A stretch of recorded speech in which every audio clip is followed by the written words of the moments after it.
I wrote a book and I'm reading some of it on my videos. So here's a chapter entitled Discipline, Structure, and the Great Lie of I'll Do It Later. Now let's talk about procrastination. That sneaky little voice that says, just 5 more minutes. And suddenly it's 3 days later and you're knee deep in a TikTok rabbit hole learning how to make gourmet prison ramen.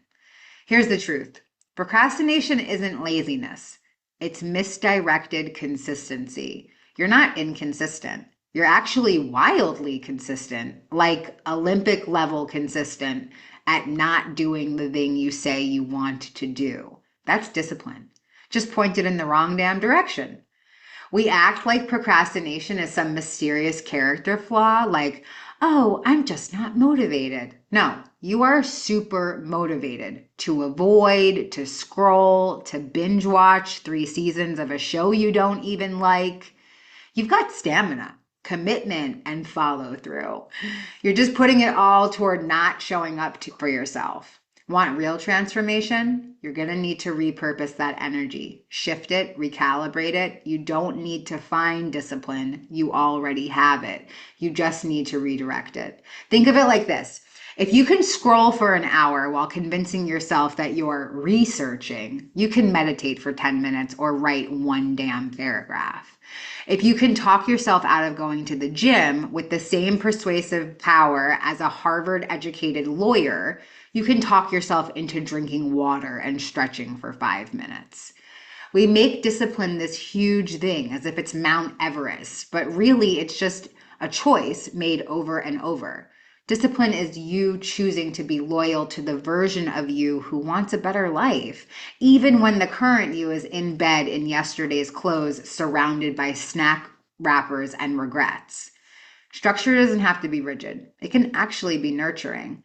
Think of it as giving your future self a gentle hand on the back, guiding them forward instead of leaving them to clean up another chaotic morning.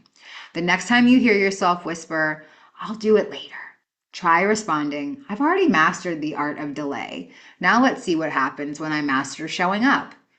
Take a breath, roll your eyes if you have to, then start. One small action, one honest effort, even if it's awkward, clunky, and you're muttering complaints under your breath the whole time, especially then. This is how momentum is born, in the middle of the mess, not after it's cleaned up. Messy progress always beats perfect avoidance. And look, if it still doesn't light a fire under you, let's zoom all the way out. You used to be a literal sperm inside of a testicle. Now you're a whole living, breathing human being with Wi Fi and thumbs. You're floating on a rock in the middle of an endless void, spinning around a giant ball of fire at 67,000 miles per hour. The odds of your existence are so wild, scientists straight up call it a statistical miracle. And you're going to tell me you can't write that book, apply to that job, drink a glass of water? Nope, we're not doing that anymore. You are here, you are alive, and whether you believe in God, source, the universe, or just pure chaos, something decided that you were worth the effort. So act like it. Dream bigger, start smaller, just do something. And listen, I'm not preaching from some perfectly color coded productivity spreadsheet. I have been a world class procrastinator, like Hall of Fame level. I put off getting into recovery for 20 years. 20 years. That's some next level avoidance. I mean, sure, I was busy self destructing, but I really committed to not changing. Just recently, I had 3 errands to do. That's it, just 3. Swing by the grocery store, drop off the laundry, get my nails done. Easy, you'd think. I sat in my apartment for 3 actual hours trying to figure out what order to do them in. 3 hours. I could have accomplished all 3 things in that time. Instead, I had a full internal committee meeting, debating every possible route. I froze. I yelled at myself out loud like a coach trying to hype up a player who won't leave the bench. Just pick one, just go. It was spiritual warfare with a grocery list. That's what procrastination really looks like sometimes. Not lazy or unmotivated, just frozen in the face of the tiniest decision. spiraling in your own head while your future self is somewhere in the corner throwing side eye and begging for a banana. You don't break that kind of pattern with shame. You break it with gentleness, support, and a little humor. Here are a few tools that can help when your brain says, nah, and your soul says, please. Follow the 5 minute rule. Tell yourself you're only going to do the task for 5 minutes. Set a timer, trick yourself. Most of the time, starting is the hardest part, and once you're in it, you'll want to keep going. And even if you don't, 5 minutes is still more than zero. Another tool, body double it.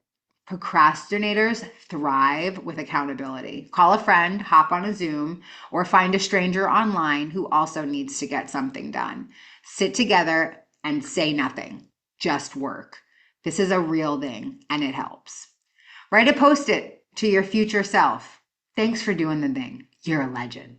Stick it where you'll see it Stick it where you'll see it when you finish. Become the kind of person your past self wanted to be. Bonus points for glitter pens. Break it down till it's embarrassing. If the task is clean your apartment, make the first step pick up one sock. I'm serious. Make the bar so low that your resistance can't find a reason to argue. Visualize the finish line. Close your eyes and picture the thing done. Feel the relief. The pride, the peace. Let that version of you, fulfilled, relaxed, and smug as hell, pull you forward. Above all else, remember this. You didn't fight your way out of a scrotum just to binge YouTube and doubt yourself into oblivion. Now go do the thing, you miraculous little miracle you.